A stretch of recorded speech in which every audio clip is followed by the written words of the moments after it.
This is episode 8? Are we in episode 8? I believe so. Okay, this is episode 8.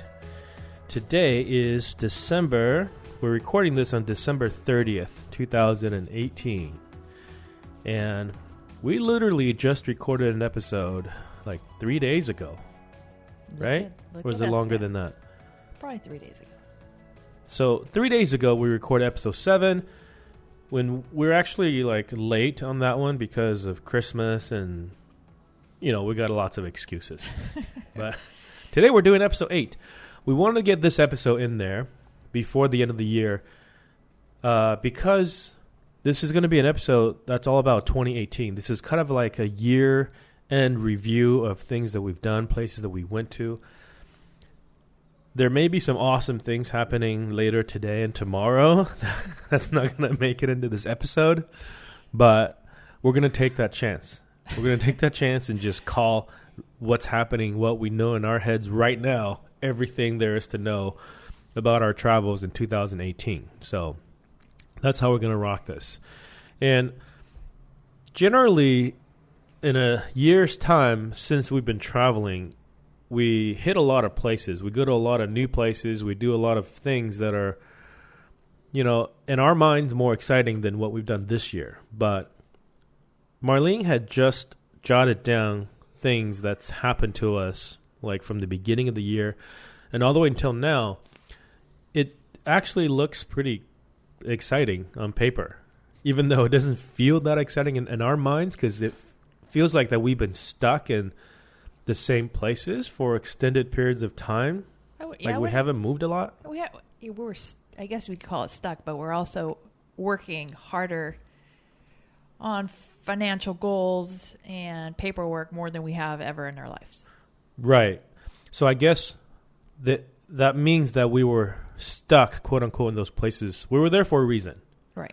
Right. We weren't there just because we got tired of traveling, didn't want to. It's actually quite the opposite. We're trying to set up things in motion. These are kind of the behind the scenes things that kind of make all this kinds of traveling possible.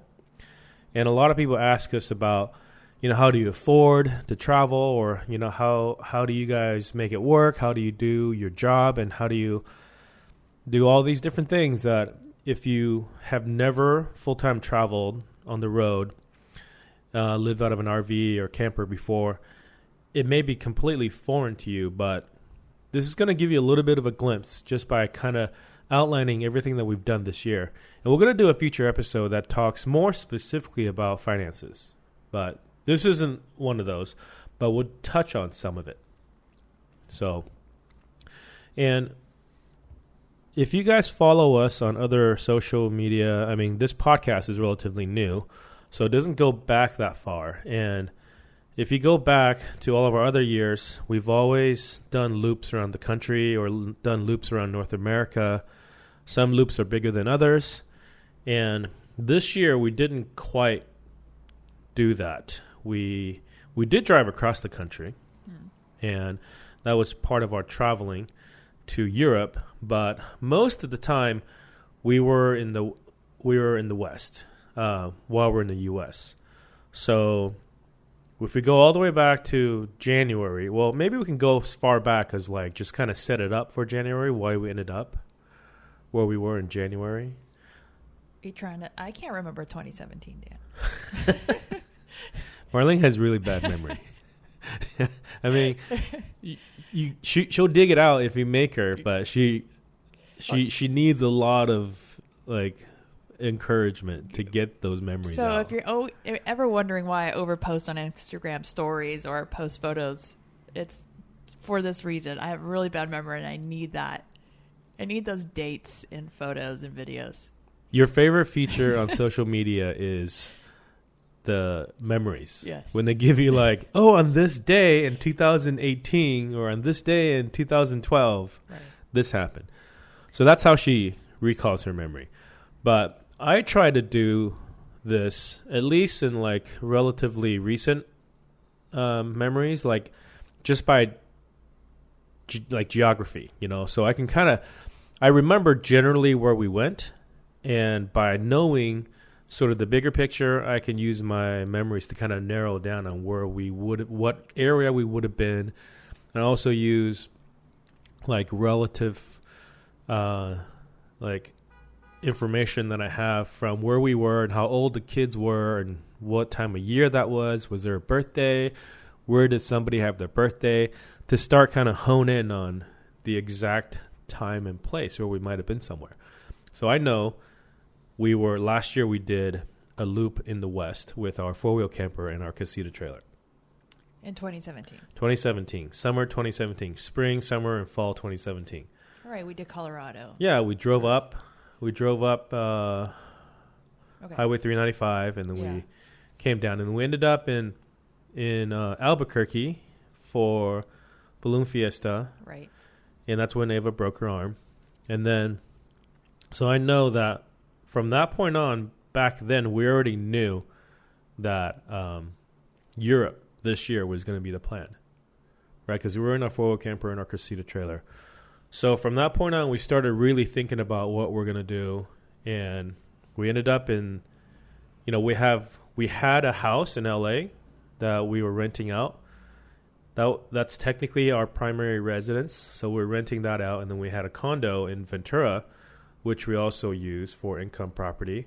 So some of our income outside of work comes from real estate.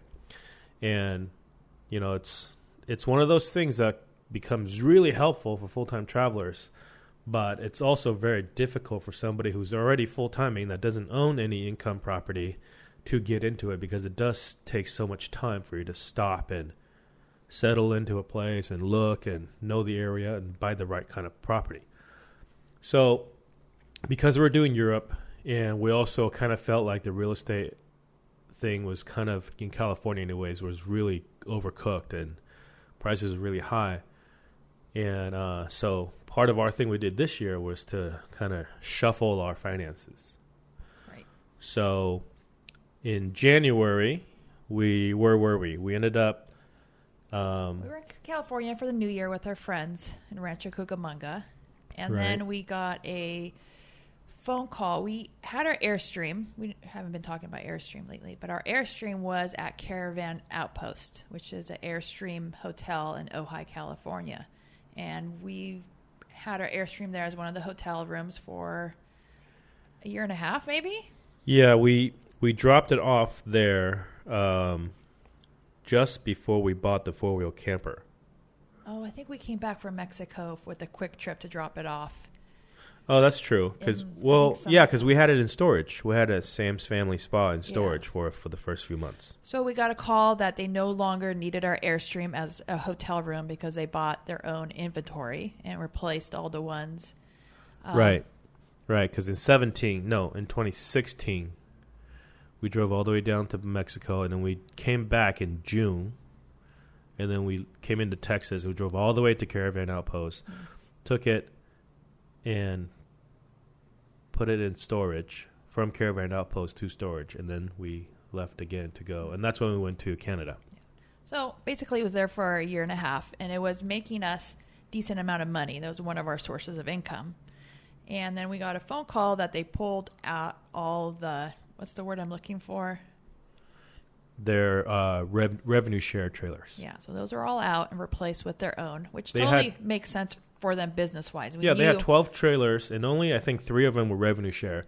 And the reason how we got into that situation in the first place is because it was a risk that everybody was taking. They hadn't done this business before, and for us, it was letting other people sleep in our home. That's kind of strange. Like, are we willing to do this? What if they damage it? What if bad things happen?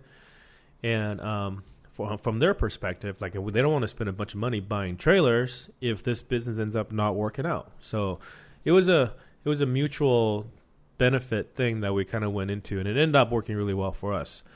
For the money that they were paying us, they could have easily bought their own trailers, which ended up what they were doing. They had a good deal on a fleet of Airstreams that all looked the same, had the same styling from the same year for a good price. Yeah. So that ended. Well, but also happened before that was there was a big fire in November in Ventura and Ojai. Right. And Caravan Outpost was in Ojai. So the entire month of November, there was no income. They actually had the trailers used. The trailers were being used by the firemen who were there to fight the fires. So we didn't know what was happening. We thought there was a chance that the Caravan Outpost would have burned down because it came really close to town. It did. So there was a lot of smoke and there was a lot of soot on the trailers. But So first thing we did January was visit our Airstream. yeah. And it was a little bit ashy inside, but not as bad as how much fire went on at the end of 2017. And we hadn't towed the Airstream for like a year and a half, like you said. So, we had to get all the trailer situation working. We had to get it all hitched up, and, we had to get our Hensley trailer or Hensley Arrow hitch set up so we could tow it safely. And it hasn't had new tires. It's been sitting around in the hot sun. So there was some maintenance that we had to do. Yeah. So that's January. We didn't pull it out right away. We saw it and we left it there. We had to make a plan. What are we going to do with our Airstream? We knew we weren't going to sell it, but we knew we weren't going to move back in. And so we enjoyed the revenue stream we were getting from Caravan Outpost. So we wanted to continue that. Yeah. So what we ended up doing is trying to figure out if somebody else could, kind of partner up with us that had land that was interested in sort of co-hosting this vacation rental idea, essentially creating our own little Caravan Outpost with just one unit. But, we were also looking at the possibility of having our own property. Maybe we could host it at our own property. We had been talking about this for a long time. Someplace in the desert, maybe Joshua Tree, maybe Arizona. And ultimately, we decided to put it out there on social media to see if anybody else was interested. And we had a couple of people. Like there were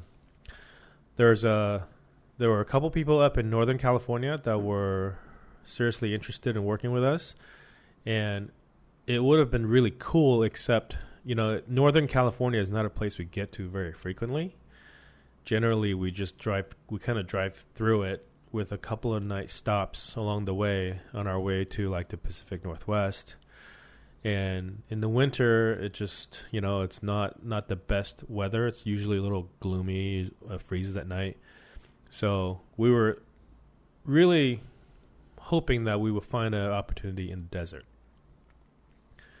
And we spent a couple weeks in Joshua Tree. We actually talked to a real estate agent. He drove around and showed us a bunch of places. And there was a couple promising things, but we just couldn't quite pull the trigger on a place in Joshua Tree for that purpose. Like, we were comfortable buying a place not for income purposes, just because Joshua Tree is one of these places where it's really exploding in popularity. But that popularity is like weekenders from LA and travelers, maybe people that come visit a national park from other parts of the country, but not people that come stay for like weeks at a time. Right. Not necessarily like a snowbird place like places in Arizona are. So we decided to hold off in investing in a place in Joshua Tree and went to Arizona, which in Arizona is, you're going to be able to find not only potentially cheaper property, but also more suitable for like long-term vacation rental. And so on social media, a friend of ours that we know through the Airstream community that we met up in LA moved to Arizona.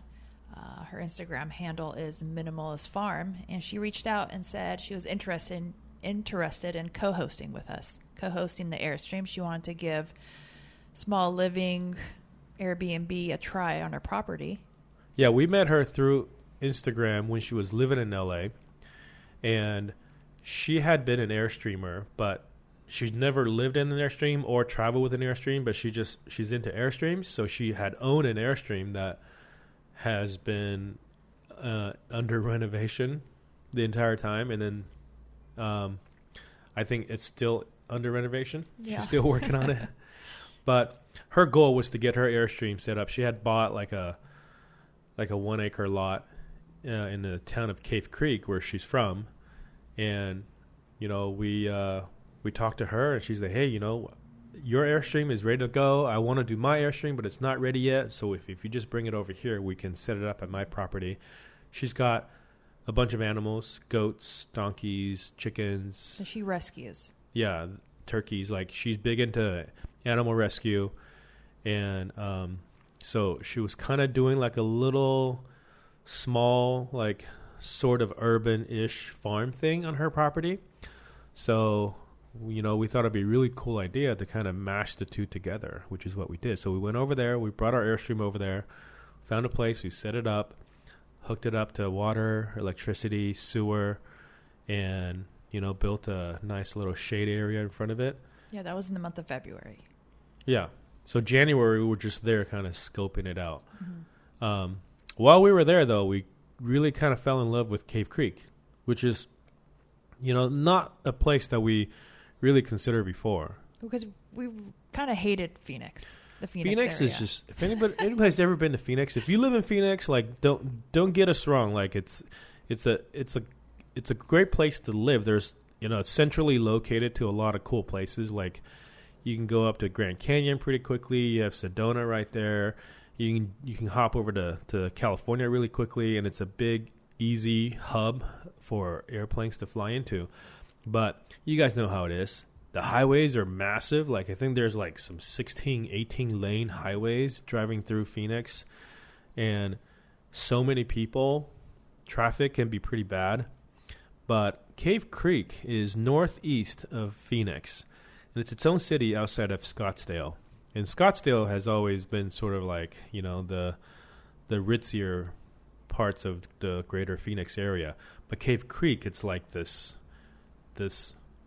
more like remote. 10 years ago, it used to be like a place where people in Phoenix would go out to the desert and like hang out. It has like a Western feel to it, small town feel. Yeah. So we didn't really know, what that place was like. We knew there was a regional park there with camping. Mm-hmm. So we had driven through there. So when she's like, yeah, come over to Cave Creek. So we went to Cave Creek, checked it out, and we're like, well, I wonder what it would be like to buy a place here for vacation rental. So we started looking, and then the numbers looked really good. So we ended up staying there, started looking at real estate, and started working on the Airstream, getting it ready for vacation rental. So in March, we ended up finding a house and closing on that house, converting it to Airbnb rental. So it was completely empty, and we had to figure out how to buy furniture and everything that you would need to live in it. Yeah, so January, February, we set up the Airstream. We got everything sort of ready. So now we have a place for the Airstream to be for the foreseeable future. And I think at this point, we had decided that we're going to sell our place, or both of our places in California, right? And we had also decided to sell the casita, because the casita was always something that we would just use for a year before we went to Europe. Right. So pretty much we were selling everything. Yeah. we hadn't decided to sell the truck and truck camper yet, because we thought we would bring that to Europe. Right. It was ready to go. Yeah. We didn't have to worry about it. But, over the next couple months, like that thought process will change. So we found a place. We wanted to be a really turnkey place, and we want to be like a resort style place that somebody can come and snowbird and like live and hang out, like retired people from Minnesota or Vermont or wherever, like wants to be someplace warm. And, like Cave Creek has big PGA golf tournaments. They have big car shows. In the wintertime, they have, all kinds of events like throughout the winter, because that's where people go and gather in the winter. So we found this place that was pretty perfect. Like the person who owned it he built it, and he was meticulous. Like this place is probably 15 years old, but it looked brand new. And he was retired police detective, I think. So, I'm sure he checked this out, like looked up our records. And, we had bought it with the intention of this being our next primary residence, because we're selling everything else. But while we're gone, in the meantime, we're going to put on Airbnb and let that kind of, generate some income for us. So we wanted to buy in this neighborhood that was really cool because it's really close to like shopping and the conveniences of like Scottsdale, but at the same time it's in county land and there are no paved roads. It's all dirt roads that go through it, and you drive through a whole bunch of like desert cactus, and it's not like the flattened desert that you see in Phoenix a lot, because it's been like graded and completely all the vegetation torn out for agriculture at some point. You can tell this part of Greater Phoenix is how the landscape is how it would have looked for thousands of years. There's like 500-year-old saguaros like just sprouting out from the ground. We have a couple saguaros in our backyard, and there's Palo Verde trees. So it's like a kind of a lush desert. It's never been flattened. So we focused our attention in that area and found this place. So once we pulled the trigger on that, we had to work on getting it furnished. We had to work on getting it set up for vacation rental, which is what we did. And that took us, surprisingly, we gave ourselves like a month to do it, and we pretty much got it done. We had our parents there, my parents there to help out, watch the kids while we ran a bunch of errands. And then we had Seth and Drea, our Airstream friends, there also. Right. So winter in Arizona is nice because all of our full-time traveling friends want to end up in Arizona as well. Right. You're either in the Arizona area or you're in Florida. Yeah. You want to be in the southern part of the country. Right. But not even Texas is really cold, for some reason. Yeah. So in March, we bought that house, set up as Airbnb. Then we were out of there. We went straight back to California. I think we went to Doheny Beach because we had a video shoot with Dometic. Right. So we have been working with Dometic, the Swedish company that makes a lot of RV equipment like stoves and fridges and fans and things that we've been using in our campers, for many, many years. And two of the people that work for Dometic had been Instagram friends of ours for a long time. So we ran into them, actually. We ran into them when we were in Yuma. So when we left Cave Creek and went and spent a week in Yuma at the BLM land to hang out with our friends Brian and Lee at American Girl Mine BLM land. And, our friends that work for Dometic were there, just actually camping right next to them. So we started talking to them. They're like, hey, we're going to do a video shoot. A bunch of people from Dometic are flying in from Europe. We're going to be in Doheny. We're going to do shoots about, our products and work with our ambassadors. We're going to do a shoot in Alabama Hills, and, there's some sailboats that we're going to go do. But you guys would be perfect if you guys can come out there, and we'll do a couple days worth of shooting with you guys. So we thought that was cool because not only is it something that we wanted to help Dometic do as ambassadors for them, but we thought it'd be a really cool kind of snapshot in time for us and our family to have in the future, to have a kind of a nicely shot, well-produced piece that talks about us.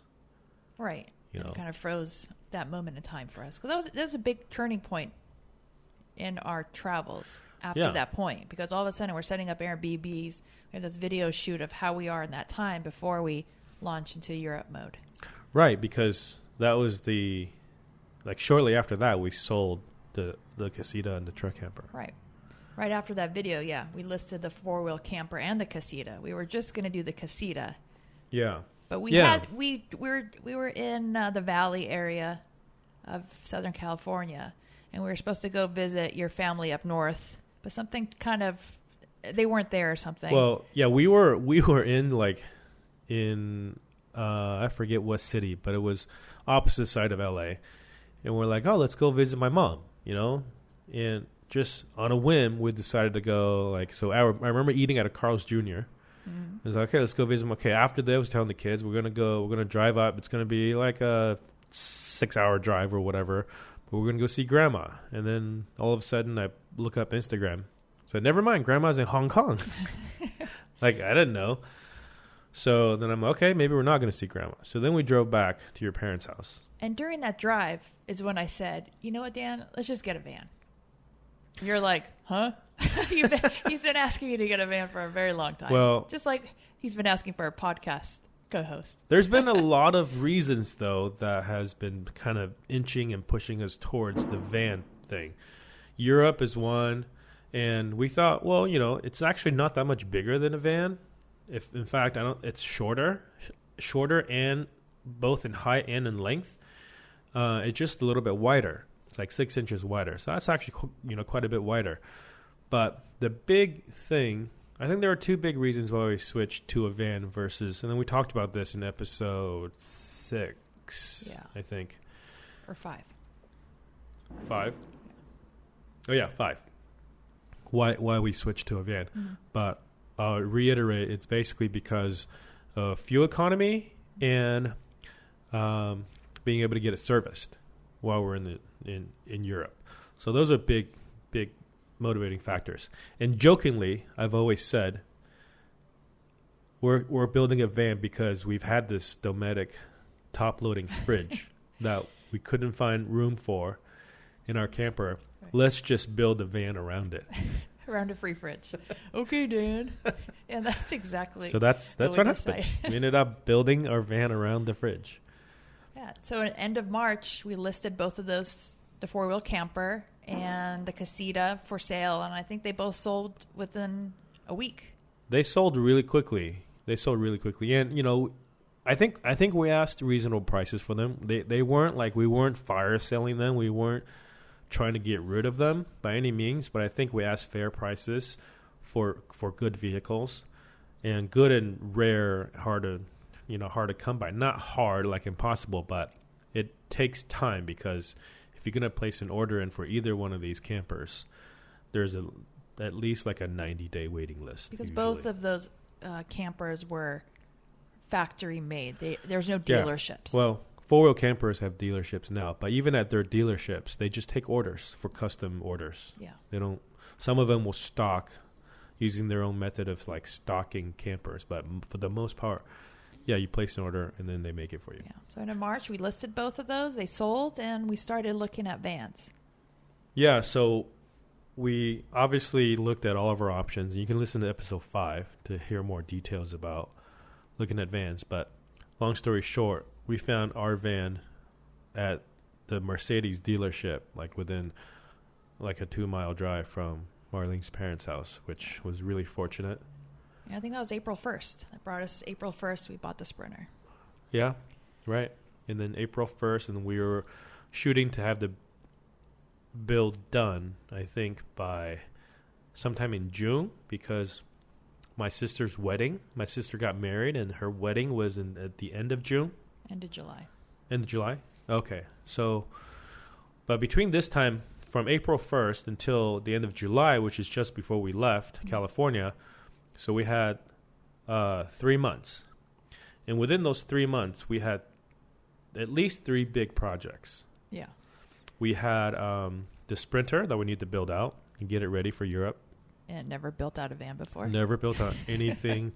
We've always bought campers that were ready to go. Right. And we had 4 before that. We had the Tab, we had the Airstream, we had the 4-wheel camper, and we had the Casita. Mm-hmm. If you count our first van, which we also had built out for us by El Capitan Vans, that's 5 vehicles that we didn't really have a big hand on building. But nowadays, I feel like it's easier. You can, there's a lot of YouTube videos of other people doing it, and resources were there.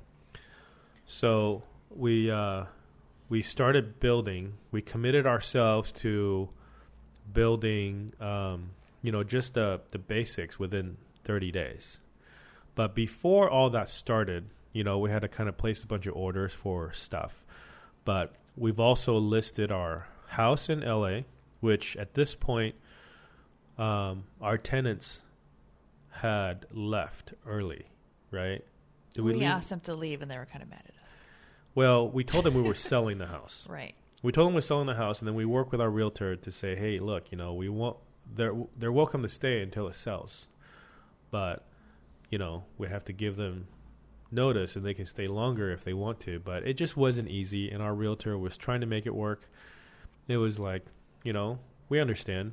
Yeah. You don't want to show your house all the time. Right. When you're, when the landlord's trying to sell it. So we had and then we also had, we had given notice to our tenants in our Ventura condo. Mm-hmm. So, yeah, we were under a really tight financial crunch at this time because we had both mortgages for the house and the condo and zero income from them. And we had just spent all this money buying this van, and we had to spend all this money buying supplies to build out the van. So, and at the same time, I had left my job in anticipation for leaving to go to Europe, which wasn't going to be compatible with working and having to come to the office for visits every couple months. And it would have been impossible to do any of this if you were still working full time. Yeah, we were doing more than a full-time load, both of us, to handle all this stuff. Yeah. So the house needed a lot of work, and we tried to sell it as is, and it didn't really work out. A lot of people, real estate's a weird thing. People can't see through, the small things that cost very little money, but we just wanted like somebody who could see the house as it is and know that, okay, you can spend $2,000 to have somebody come over and give it a coat of paint and it would be perfect. Yeah. So they couldn't see that, and it kind of sat there for a couple months, maybe a month.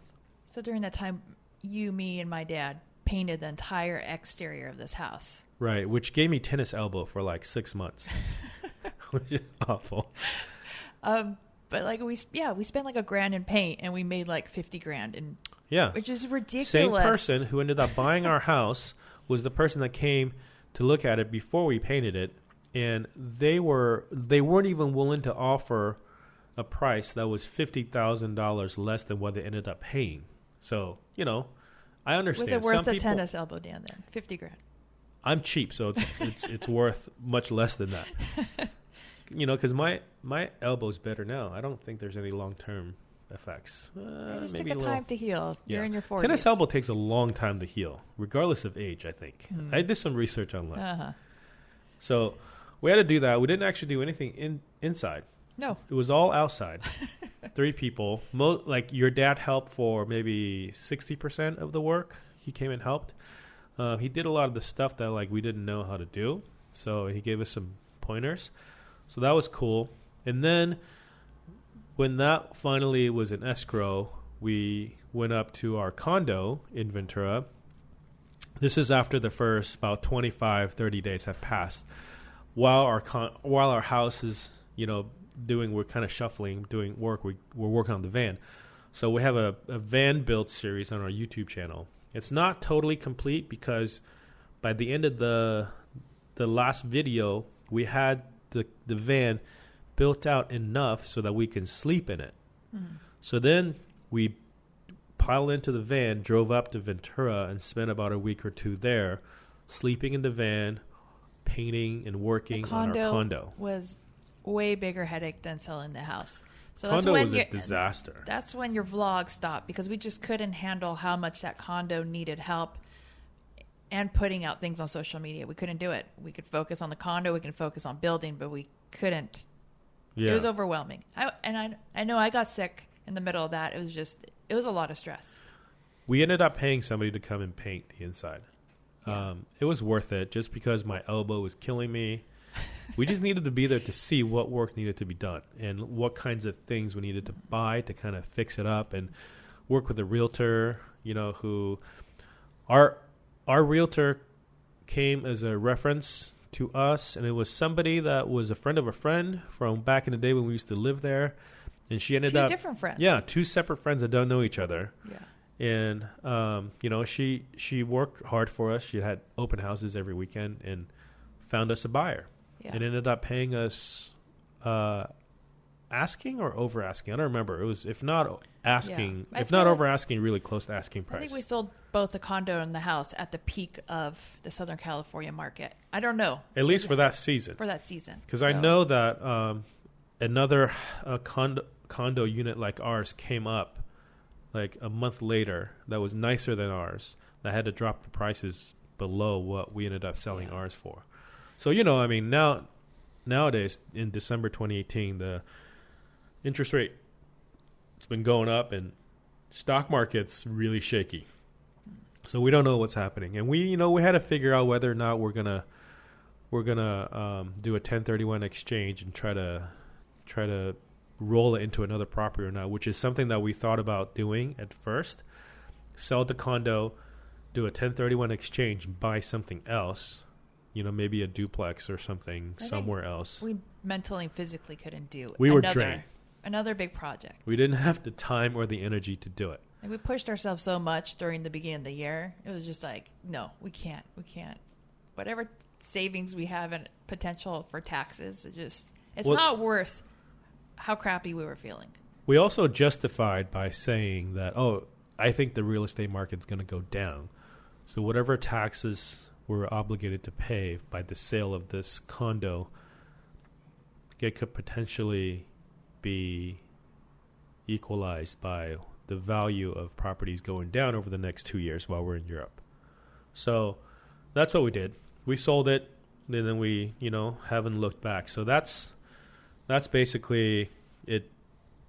It's about 3 months worth of work, or about a little over 2 months worth of work to kind of get all that stuff squared away. And it was full-time, nonstop. We had to be everywhere and, constant working with people to try to get these 3 big projects tackled. So then we kind of shuffled back and forth between Ventura and LA. And then, we once we had all that taken care of, I think we're able to finally plan for sort of getting the van shipped and the logistics of getting flights and where we're going to ship from and how we're going to get, to the shipping port and all that stuff. Right. So I think in June, all the house stuff was done. We're basically done with the van. Maybe little things here and there that we worked on. Yeah, the van process after the initial 30-day push became more of just whenever we had time, we would install this one other thing. Whenever we had time, we install this one other thing. Yeah. And so June, we got to finally explore Pinnacles National Park. Yeah. It was the most recent national park in California that we haven't been to. And we saw condors in the wild there. We met up with wee little nomads. So it was a really good trip. Right. Were we driving to visit my mom? Yeah, I think. Okay, so we finally, after failing to go visit her the first time, that triggered this snowball of action. Yeah. In Southern California, we finally drove up to go see my mom. And while we're up, and actually, I remember driving up, we drove sort of the long route to get to San Jose where she lives, and then we went through Santa Cruz, and then we drove down, I think, Highway 17. The windy road. The windy road from Santa Cruz to San Jose. And that's when I lost power steering in the van. Yeah, it all just leaked out. Yeah, I don't know what happened. I'd never heard this before, but afterwards I started doing some research, and it seems to happen to everybody. And in fact, Amazon just bought a fleet of Sprinters, and I think a quarter of their fleet had the same problem, which is they have the power steering fluid. There's 2 hoses that connect to these 2 little outlets, inlet and outlet, and they use just these spring clamps to hold the hoses on there. But the return is the pump. The fluid that goes into the pump, into one with a spring clamp, and then the return fluid comes out the other side using the same spring clamp. But there's too much outgoing pressure on this pump. So the spring clamp is just not strong enough to hold it. So it slowly pushes and pushes and pushes and pushes. And we have maybe 7,000 miles in the van or something at this point, maybe less. And eventually, poof, just the hose just pops off. Yeah. Spring clamp fails. 7,000? Or maybe 4,000. No? I remember it was a multiple thousands. Okay.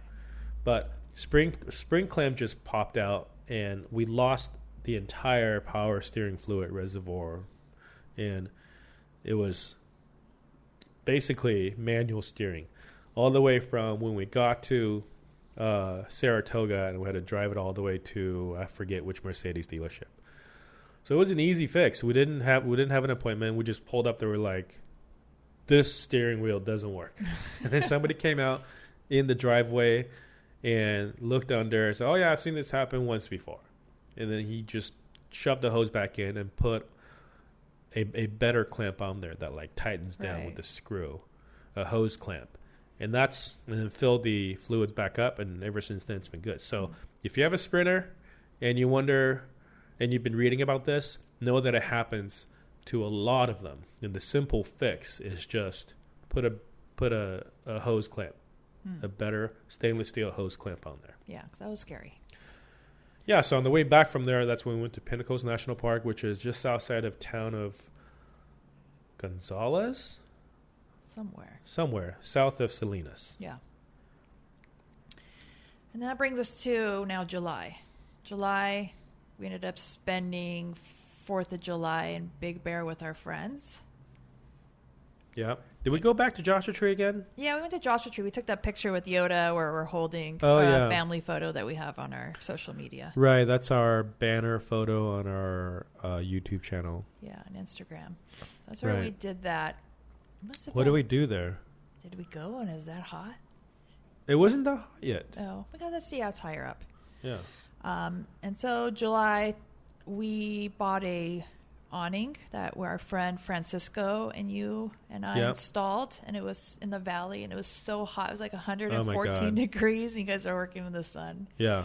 Thanks to Francisco for helping me with this. He had I'll put a link to the podcast notes on the podcast post, malamish.com/podcast. His Instagram is called Bohemians on the Road. Mm-hmm. He's Argentinian, and his wife is Slovakian. Mm-hmm. They met in Mexico City and used to live in L.A. They are Airstreamers, and we met them actually years ago. I want to say back in 2010 or 11 at an Airstream sort of gathering. At a dealership. Yeah, at the Airstream LA's dealership. It was their 1-year anniversary. It was funny. I remember meeting one of the guys that work at the Airstream LA dealership back then.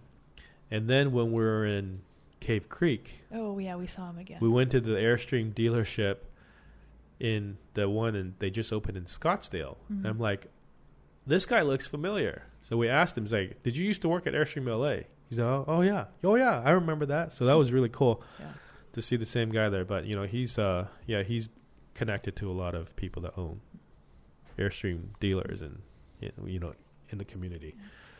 So he helped us weld custom brackets that mount to there's a video on YouTube as well, to the tracks on the roof, so then we can mount our Thule awning on the side of our van. We had to do a real custom setup because our solar panels come all the way out to the edges of the tracks that covers up part of the tracks. Mm-hmm. So we had to kind of make a bracket that kind of work around it. Yeah. And you also took a video of all his cool rigs. He has Land Rovers and that. Yeah, he's got a Land Rover Ford Control 101 that's pretty rare, and he built his own camper in the back. And he has, couple of vintage air. He's always working on vintage Airstreams. You probably have like 3 videos of his rigs on your YouTube channel. Yeah, and he has we spent Thanksgiving with him once in Mexico. Right, and he was in his vintage Airstream towed by another Land Rover. He's big on swapping Chevy V8s into old vehicles. So both of his Land Rovers have Chevy V8s in them that he pulled out of like modern Chevy trucks that he buys at auction. So really cool, really smart guy. Moved to Miami since for work, but check him out, Bohemians on the Road. And then in July, very big news for Croatia. Made it to the finale of finals of the World Cup. So we had to be in San Pedro, where there's a huge Croatian community, to watch that game, fly our flags. So at this point, we have been more or less in San Pedro for like 4 months. Yeah, stuck. Usually July, we're long gone by July. Yeah, we're so north. Yeah. But not this time. And then, let's see, we did, my brother turned 40. We did a quick trip to Vegas. Really hot. Very hot. And then right after that, your sister got married. Yeah. So we had committed to basically going to her wedding. Now that we knew that we were doing all these projects, and if we're going to be here for that long, she only gets married once. You know, right? So we have to go. So we stuck around long enough to go to her wedding, but then literally the day or two after her wedding is when we had everything packed up and we were out. We were ready. We had to get rid of all of our stuff. Like there was a lot of cleaning too at your parents' house because we had stuff like in the closets and under the all bed our and extra all that. Building supplies from building out the van. There's just extra of everything. Yeah, we had to get rid of all that and clean up a lot of stuff and pack up the van full of a bunch more stuff. Now that we own our house's primary residence is in Arizona, so we grabbed a bunch of stuff and we have closet space there, so we went there.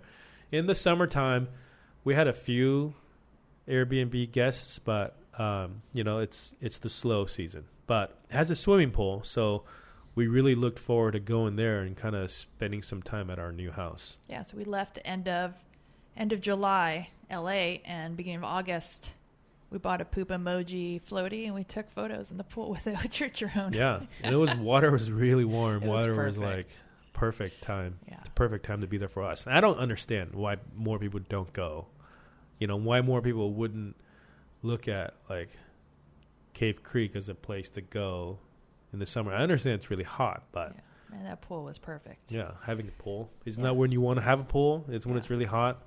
Like people that have pools in California, it just doesn't get used. Yeah. So it makes more sense to have a pool in the desert. Yeah. So August, beginning of August, we're starting to head east. Our goal is to get to Baltimore, where we're shipping out of. Yeah. Along the way, we want to go to a certain spot. So we went to Cave Creek, hung out at our house with our friend Nicole, and I think your dad was there. So we got to spend a few extra days with them. Uh-huh. And then we started driving, and we went to Navajo National Monument for our first time. Yeah, so from Cave Creek, we drove north towards, like, Flagstaff. Mm-hmm. And then from Flagstaff, we decided to drive towards the Four Corners region. Well, I've been to the Four Corners region years ago, in 2011 maybe. And the kids didn't remember. So we didn't stop this time, but we drove right past it. You could see it. Because last time we were there, they were, like, remodeling it. They were rebuilding it, which I thought was really weird because when we were there last time, they're like, oh, this is the exact Four Corners spot right here. And then you can see that they're rebuilding it, and then the new Four Corners spot was at another spot. Oopsie. So I don't know if they were, like, correcting it or if they're just, putting it in a random spot. But our point to go through the Four Corners region was to get to Durango because we wanted to go see our friends Nathan and Renee and their 3 kids. Yeah, from Wanderley. Yeah. They had just bought a place. They had bought a piece of land by lake north of Durango near Purgatory Ski Resort. And we wanted to go check them out. They were, they had spent months and months just, trying to get the place ready for their home. Nathan's son from a previous relationship, who is 16 now, 16 or 17, maybe even almost, wanted to go to high school, so they decided to go there so he can go to high school in Durango, and which meant that he has to kind of slow down with his traveling. I know it's a thing that's coming up for us too at some point, but he's hit that wall with a 16-year-old. Yeah, so we spent a couple nights with them. We had a great visit with them, and then we kept moving.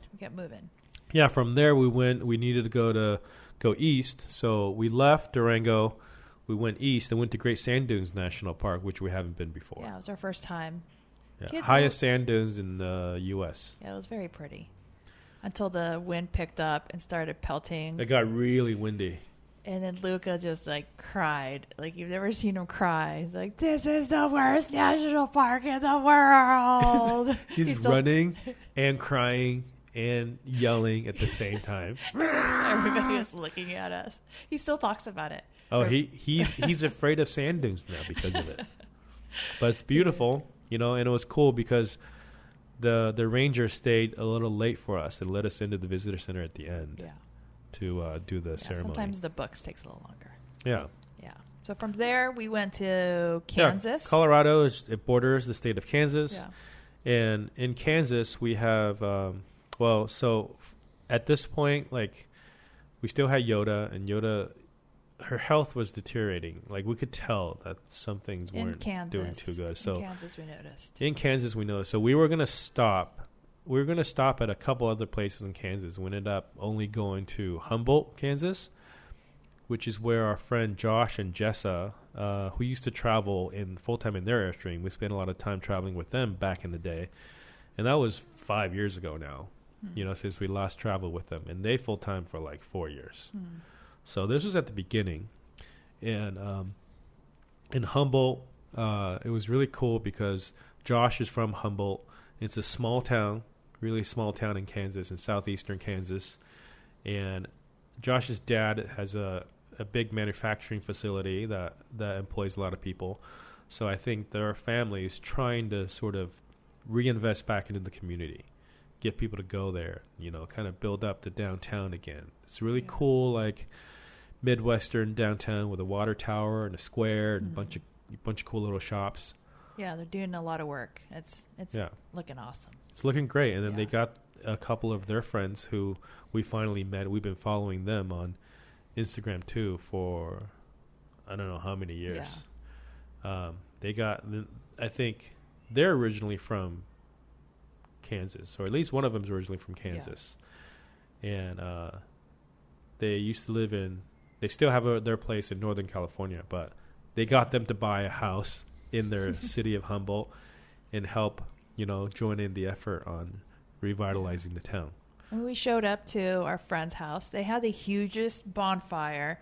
I wouldn't even call it a bonfire. It's like something way bigger than a bonfire. It was like a wildfire. Yeah. I mean, they had just bought this old church, and part of this old church they're converting into a music venue. So they had this like really old rickety ramp that's made of wood that was in the front that they had just torn out. So they basically hauled it to their yard. A bunch of like yard waste, dried yard waste, and it just... Yeah, burning things is a thing in Kansas. Yeah.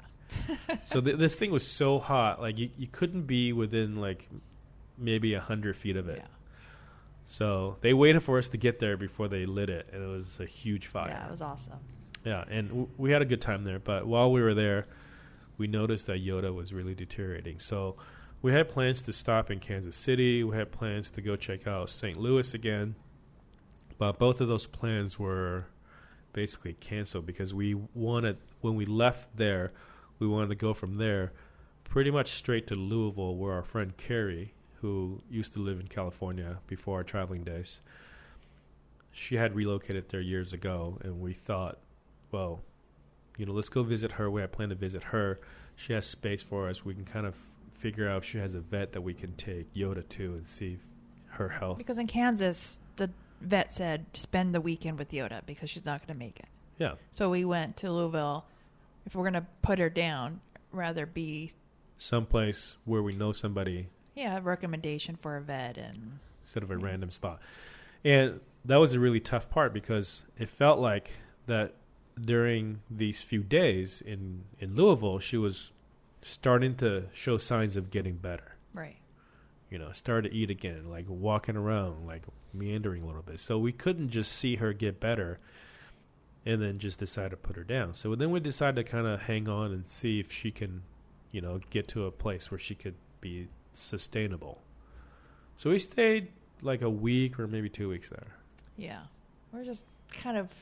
Slow down. We needed to slow down. It was really hot, and we couldn't stay in the van. So luckily, she had plenty of room at her house. So we took over like the top floor of her house, and we could just be with Yoda and try to feel out the situation. Yeah. And then she was improving a little bit. So from there, we headed to the Outer Banks, which we've never been before. Well, we drove through. To Asheville first. Yeah, we drove south into North Carolina. Drove into the Smokies first. Right. Drove into Knoxville. Went to the Smoky Mountains, which we've been before, but the kids never got their that's right. Junior Ranger badges. Yeah, we did that. So it had gotten comfortable enough weather-wise for us to sleep in it because it's kind of high-ish elevation. So we actually slept in the van the day after we left Louisville in a Walmart outside of Knoxville. That's right. So from Knoxville, we went to Great Smoky Mountain National Park and got Junior Ranger badges for all 3 kids. And then from there, we went to Asheville, which is another place that we've been a couple of times before and hadn't been there in a long time. So, we decided to go. And there was somebody there that had reached out to us a few months ago, say, hey, if you come through Asheville, come see me. So we reached out and said, hey, we're in Asheville. Where are you? He said, oh, I'm at work. Come over to my work. He sends us the address, and it was the firehouse. It was the fire station. So he's a fireman that works there. His Instagram is Ruin Adventures, or his website. They're a couple. They have 1 kid? 2 kids. They had done... Sorry. I don't remember anymore. Maybe 2. I think she had a baby. Yeah. Right? So they had done the Pan America Highway. So that was kind of their thing. They did it in their Toyota 4Runner, I want to say. I think so. And now they live full-time in an RV and right along the banks of the French Broad River in Asheville, which is really cool because the city, or maybe I don't know if the city owns it or if somebody donated it, this like piece of land right on the river to them. So the Fireman Association or the union actually owns it and runs it, and all the firemen can use it whenever they want, and the other firemen that come visit can also use it. And they basically have their private campground right on the French Broad River, which is awesome. Full utilities, hookup, rec room, showers, bathroom, playground, all that stuff. So they were basically living there, and their plan was to kind of, live full time, figure out a way to travel. But, they had reached out to us, and I think they connected somehow through Instagram, through all the Pan American travelers that we've met and known along the way. So that was really cool. We got to camp there as a guest for free for a couple nights, and then we went to Sierra Nevada East. So Sierra Nevada, as you guys know, is from Northern California. That's the original brewery, I think, outside of Chico. And recently they built another brewery location just outside of Asheville, which we thought was really cool that we want to go check out. Seems weird to have a place called Sierra Nevada, which is named after a mountain range in Asheville, where the Sierra Nevada mountain range is nowhere near. Right. But it was a amazing facility. You can tell this is what happens when you've already made it and you have money now that you can build the facility that you wish you had at the original place. Yeah, it was huge. It was huge. Beautiful. Food was really good. Yeah. Beers were good. Yeah. So we spent some time there with them. Got to know Brenton and his wife really well.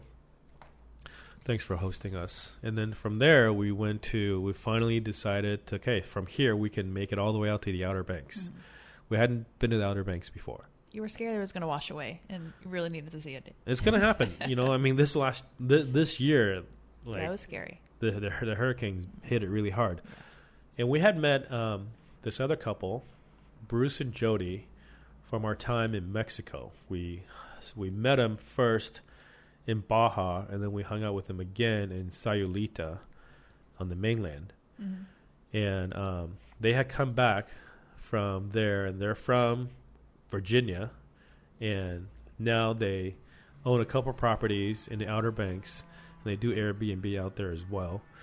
So we said, hey, we're coming out there. Are you guys around? Let's connect. So we went to their place. We spent, I think, just one night there, right? Yeah, and we also went to the Wright Brothers National Monument. The Kitty Hawk, where they flew the plane for the first time, which was, a cool place to see. I mean, that's one of the places that I wanted to see. And just being able to drive up and down the Outer Banks for those couple days, I thought was pretty cool. I enjoyed our time there. I knew that from that point on, we were nearing the end. We finally got to the Atlantic, so we're nearing the end of getting to where we need to drop the van off for shipping. Right.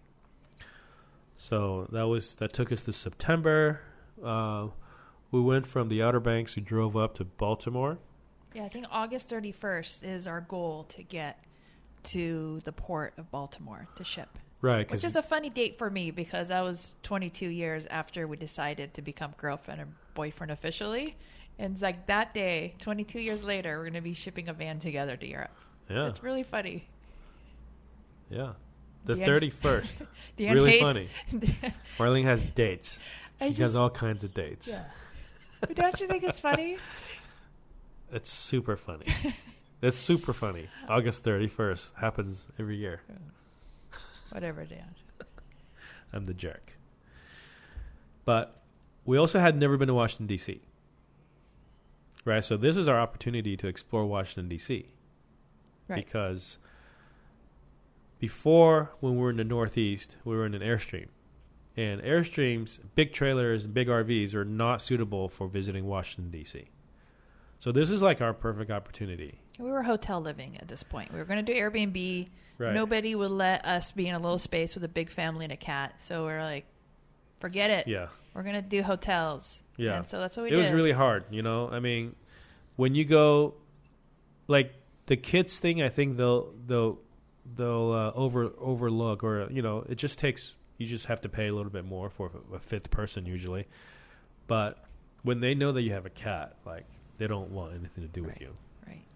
So the only places that will allow animals and 5 people were these huge places that cost tons more money. So it ended up a hotel was cheaper. And then we stayed at a couple hotels that allow pets, you know, which worked out well for us.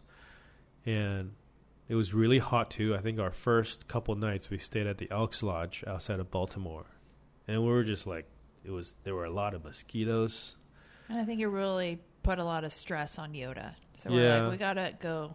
We gotta find a place with some air conditioning. Yeah, and that's what we did before we even shipped the van. We're like, we gotta do this for her, for us.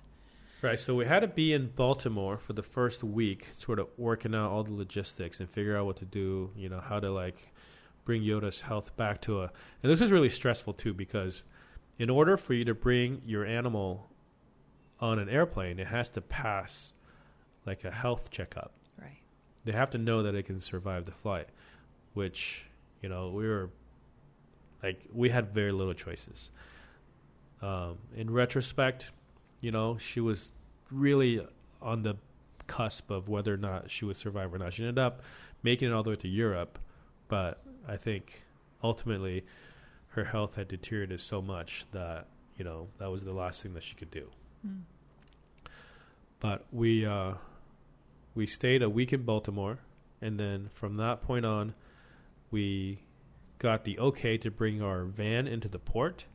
So we dropped it off at the port and literally checked out that day or maybe the morning after without a vehicle and having to get from there to Alexandria, Virginia, without a car, carrying a bunch of stuff and a ailing cat in crazy rainstorm.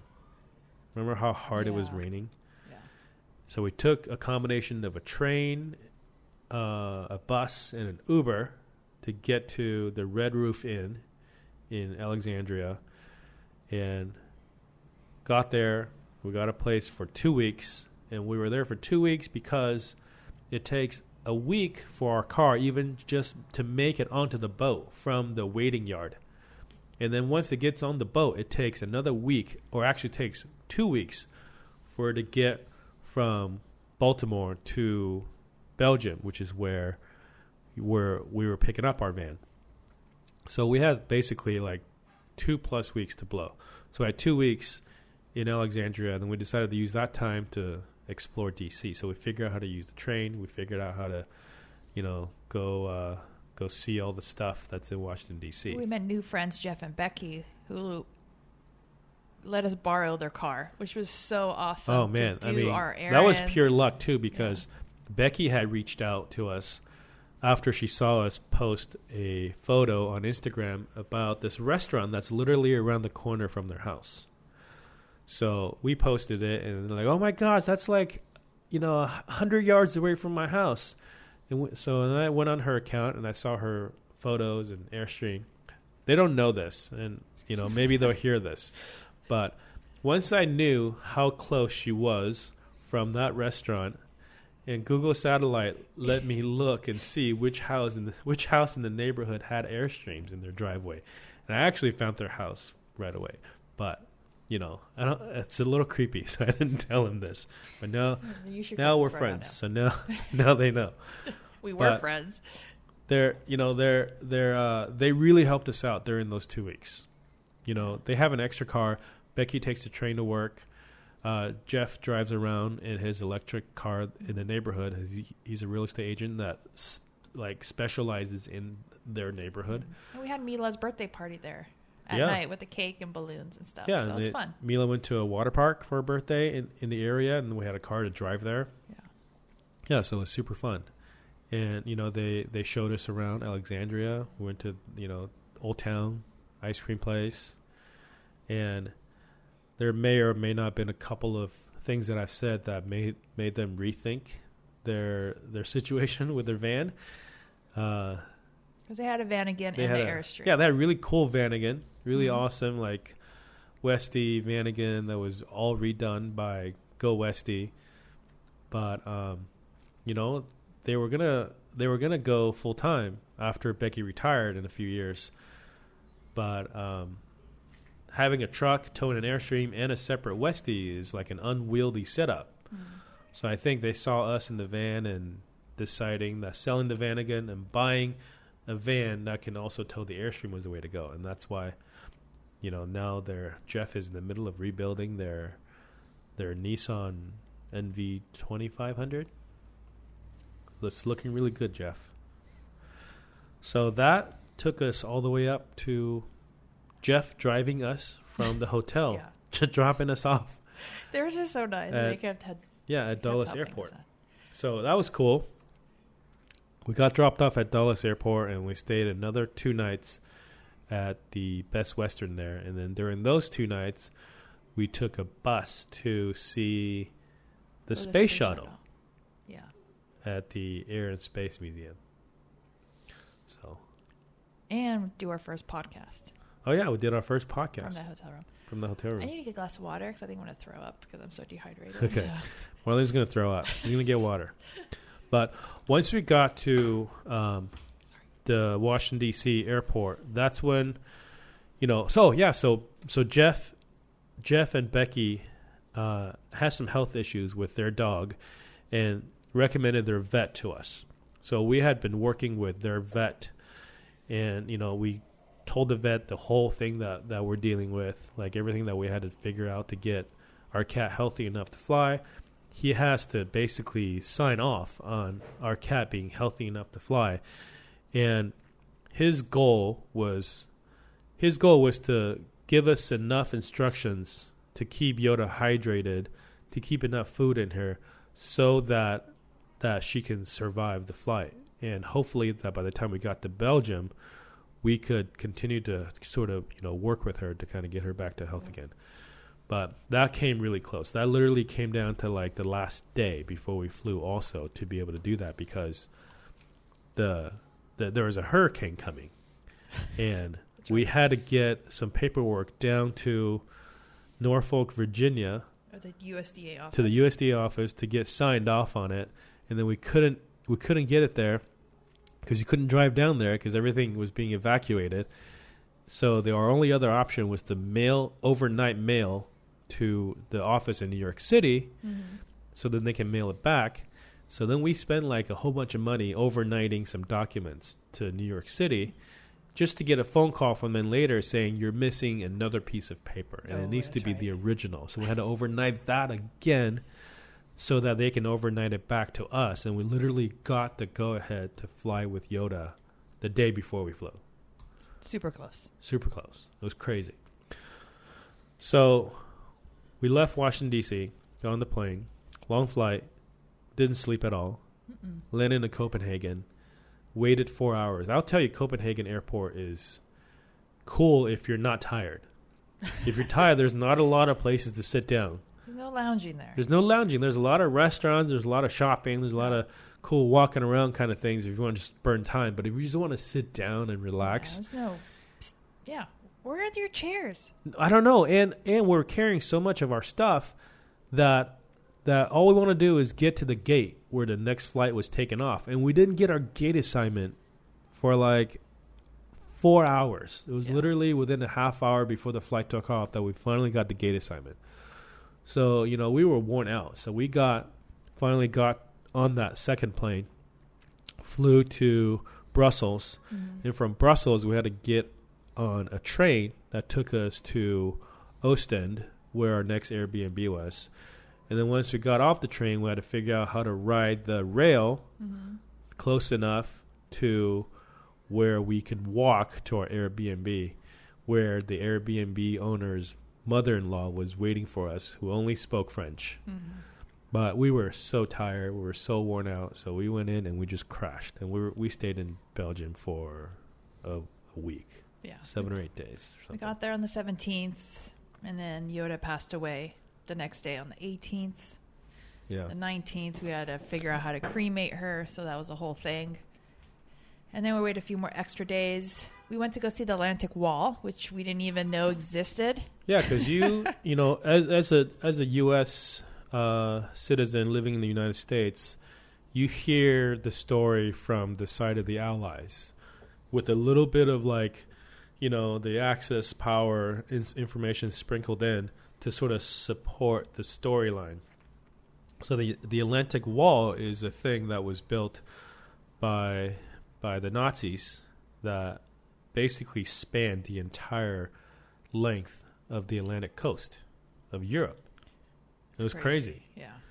And there's still, in a lot of places, you can still see the remains of it. But where we were in Ostend is the best preserved part of the Atlantic Wall, because the king of Belgium at the time, when they were building the wall, had actually lived in one of these areas, and I think wanted to preserve it and spent the money to, or maybe asked the government to help preserve it.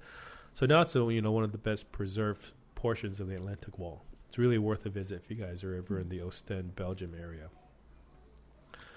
So, and then our van showed up. Yeah, our van showed up. We have been monitoring the van's progress on this website, and we knew that it went to Frankfurt, and we knew that it went to another port in Germany that it wasn't supposed to go to, and then we waved at it when it passed by and waited for it to come back. Yeah, showed up in Bruges, Zeebrugge. Yeah. We went to go pick it up, all in one piece. Nothing was stolen. No, nothing damaged. And had to find a place to park it. And then when it was time to leave, we piled into the van for the first time. We're driving across Europe. We had originally thought that we would drive from Belgium and do some exploring before we come to Croatia, because I have to be in Croatia within the first 90 days of me getting into Europe to start this application process. We decided to come straight here for a couple reasons. One is because we didn't know how long this process would take. It ended up taking a long time. Mm-hmm.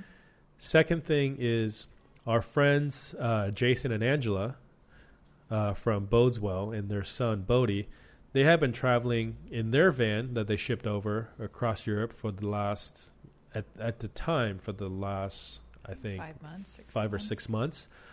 And they were in Croatia. So we wanted to spend time with them before they had to go back.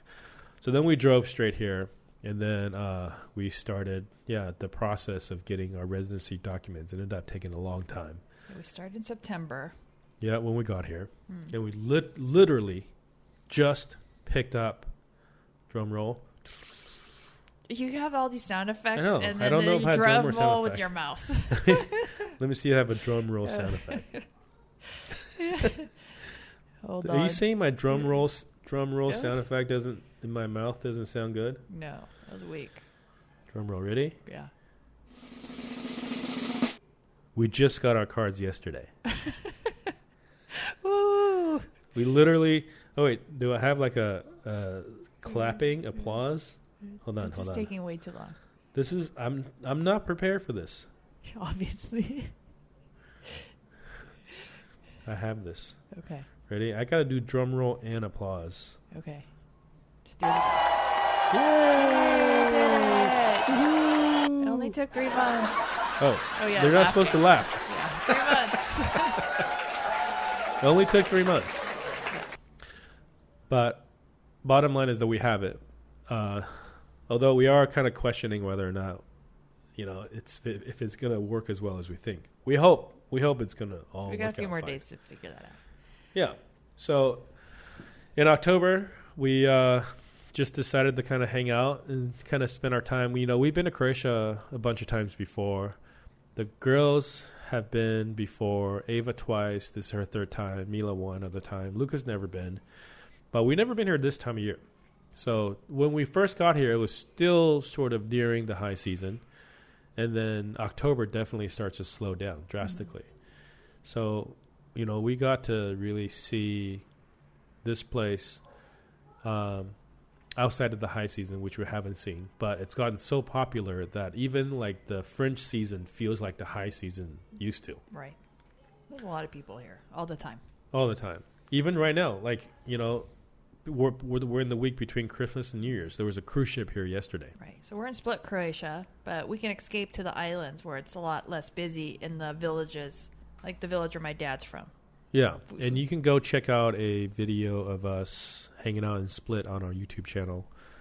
But we spent about a little bit over half of our time in the village, and the other half here in Split. We've officially closed up the house in the village, and now we're just in Split, and we're probably going to leave Croatia, or at least leave Split in the van in the next couple of days. Yeah, I think so. So we're ready to head out. Yeah. But in October, we also got an opportunity to take out a sailboat for a week-long cruise. Yeah, it was a perfect week. Yeah, it was a perfect week. It was. We have been wanting to do this. Every time I've been here, I've wanted to do this, and we have been just talking to our friend who lives here about, what does it cost? He actually works during the high season for sailboat chartering companies. Like, what's the cost? What's the off-season rates? Like, what kind of boat can we get? What do you need? The day after that, we got a email from a local chartering company wanting to work with us. So we got a 38-foot sailboat, right? Yeah. Like a 3-year-old, pretty new 38-foot sailboat. And it was all 8 of us, but we all fit in there. And I've been looking at the weather, to see if this is a good time. This is a good window to do it. And it turned out to be the perfect window. The weather was perfect. People are like, you're going out on the boat in October? That's crazy. But we had just beautiful weather, sunny, warm. We swam every day. And, exactly the way that you want to have, introduce kids to the cruising lifestyle. So I think it was a great success. We got a video series also on YouTube for you guys to check out if you want. After that, it was Halloween.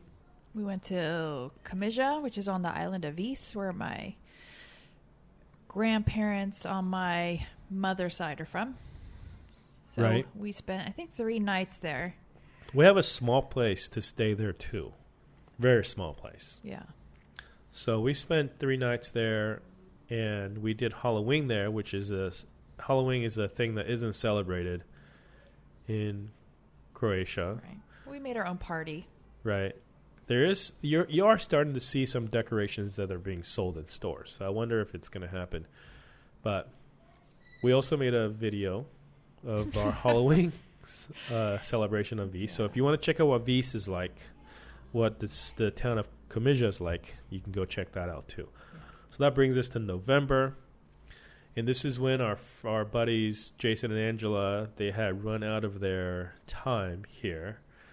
They had to figure out what to do with their vehicle, where they're going to store it, because they flew back to Colorado, Texas, and then Colorado. And then they're going to spend their winter there skiing at their living in their ski condo and ski in Winter Park before coming back here in March. So when they left, we went back to the village to try to spend a few more weeks there before it gets too cold, because that little stone house is not very well insulated.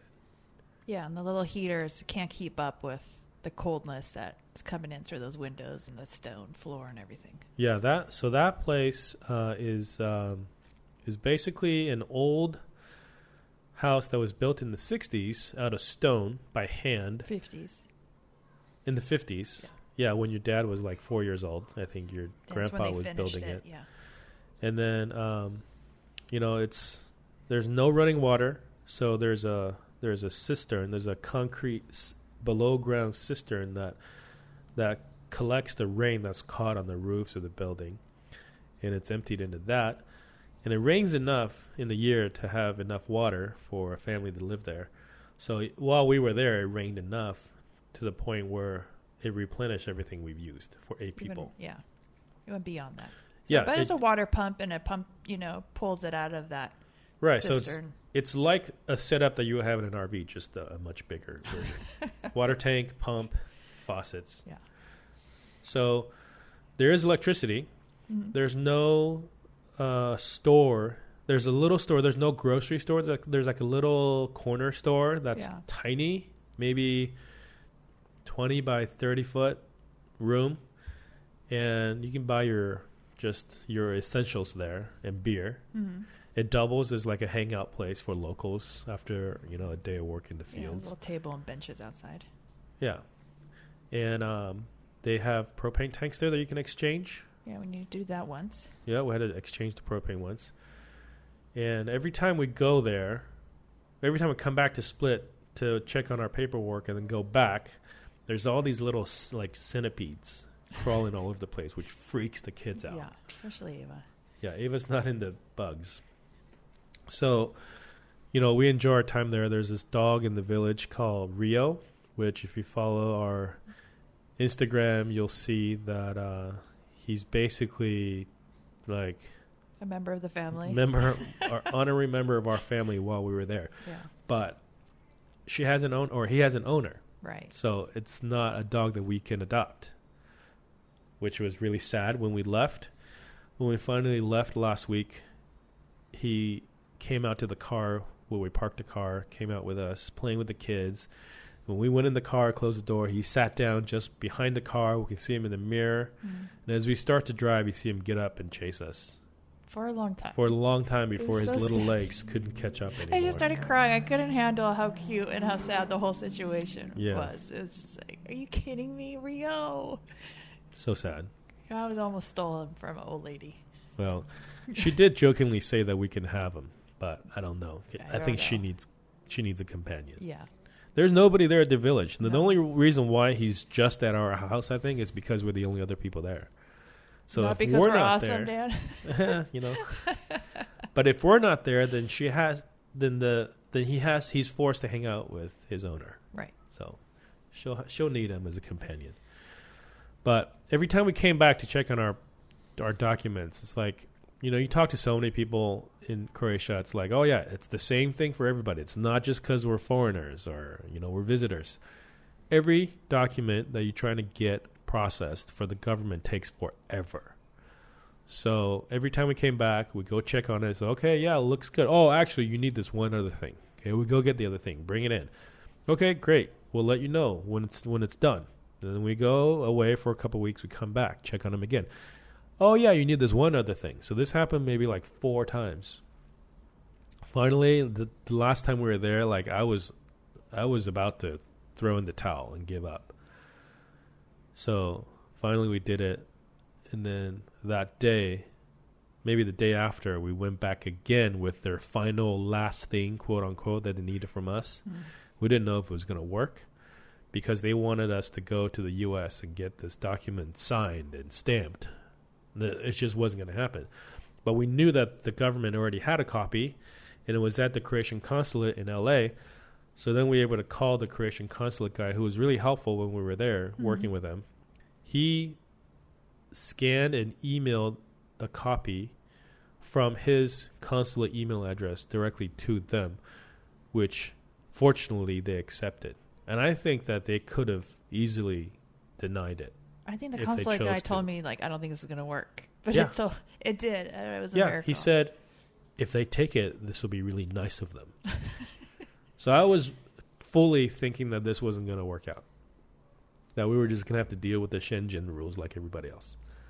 But, like, miraculously, they accepted it. We got our temporary cards. That was good for 30 days. And then you got a text yesterday or the day before, Yeah, it was maybe, Friday. on your phone saying that our cards are ready. And we got in the taxi, went there same day, picked them up. And we actually have those cards in our hands now. So we're ready to roll. Like, we don't need to be here anymore, but because it's the 30th. We're going to stick around for 2 more days, hang out with some friends in town for New Year's Eve tomorrow, and then probably pack up the van on the 1st and either head out that day or head out on the 2nd. Yeah. Right? That's And that brings us to crazy. 2019. Just a couple days away from 2019. Yeah, well, really, I don't feel like we've started our European. Because everything's still Travel. familiar. Yeah, like we were in Belgium and then we drove across really quick. And It then felt more like European traveling when we're in Belgium. right, because it was like, yeah, we have to figure things out. Here Yeah. it's easier. So starting on the 1st or the 2nd or whenever we leave, it's going to be. I feel like it's a new start, new year, new start. Yeah. Yeah, it's funny. 2019 is probably where we will consider officially when this starts. So, and my residency is good for 1 year, so I actually have to come back here 60 days before my residency permit expires and extend it. So that means we'll have to be back here in October. So we'll see how that goes. But yeah, that's our 2018 year in review. Recap. That was really long, and I'm sure most of you have zero interest in listening to somebody else's minute details of their lives. But since we're doing this podcast, and it's kind of meant to be a long form thing that we can kind of document details of our lives anyways, if not for somebody else, for us to have a record of in the future, I think this is this will give you guys and ourselves a lot more information about what it's like to And if the kids are travel on the listening road. to this from the future, Hi Ava, Mila, and Luca from the future. look how young we are right now. Listen to mommy and daddy talk. We're like babies. I hope you're married with kids. Hi grandkids. Hi, Mila. Don't be pushy, Dan. Mila, do you want to talk on the podcast? Come here. Mila's going to say something. Mila, you're going to talk to yourself in the future. What would you like to say to your future self? Come over here and talk on this one. It's easier. In 10 years, you're going to listen? How old are you going to be in 10 years? I'll be 19. You're going to be 19 and okay. Talk right into this. What? How old are you going to be? You're going to be 19 in 10 years. Yeah. What do you hope to be doing when you're 19? Have an art job? That'll be cool. How many Barbies you going to have by then? Probably like 21. Very specific. Huh? You know 21? Okay. All right, you got to work on that. It's good to have goals, baby. All right, that's Mila. She's making her debut on the podcast. And we'll bring the other kids on maybe other episodes. Okay. All right. So, thank you guys for listening to this podcast. If you hung out for this long, this is a really long one once again. Almost an hour and 30 minutes. What do you say for every single one? Well, we've only had 2 that have gone this long. Okay. But 2 of the most recent ones. But we want to thank all the patrons on Patreon for supporting us. And thank you for getting us your mailing addresses. If you haven't gotten us your mailing address, our patrons on Patreon, go ahead and send them to us in whichever way is convenient to you. The kids are going to make you guys holiday cards. I know it's past Postcards. Christmas. No, But postcards. Oh, okay. Postcards from our travels. They'll be it'll be a surprise where they're from, right? Yeah, we haven't bought them yet. No, but we're gonna buy them from different places. Okay. So that'll be the thing. And those of you that don't follow us on Instagram, go ahead and check us out, Instagram.com/molly.mish. And our YouTube channel is just Molly Mish, just like it is on our Facebook and Twitter. Molly Mish, all one word. And Patreon, right? And Patreon, patreon.com/Molly Mish. If you like to support us, you can help us continue this podcast. Also, our YouTube videos, I'm starting to ramp those back up now that we're starting to get back on the road. I'm going to try to change the format up a little bit so it's easier for me to make them and edit them. And hopefully we'll find places to upload them. So, and obviously, we're starting to put more information back up on the blog of our travels. If you haven't checked out our blog lately, there's a couple of new posts. One about our van build, or the electrical system in the van, and another one about our time in Split. Mm-hmm. So there'll be soon a blog post as well as another video of what it's like to live in a village on the island of Har. So keep an eye out for that. So we'll see you guys, or I keep saying seeing you guys, but that's because I'm used to saying that on YouTube. But on this podcast, we will talk to you guys in the next episode. In 2019. Oh, wait, by the way, if you have topics that you want us to cover in this podcast, use Twitter and add the hashtag Molly Mish Podcast. And another thing I forgot. Oh, my God. I keep forgetting. I got to write this down. Yeah. We would appreciate it if you guys can go and give us a 5-star review on iTunes. And you can just give us a star review if you want, or if you like to write something, that would be great too. Right? Do it. Do you have anything else to add? No, I don't forget anything. That's because you don't say anything. It's because I have no memory. Okay. All right. Have a good rest of 2018 and an even better 2019. Bye. Bye.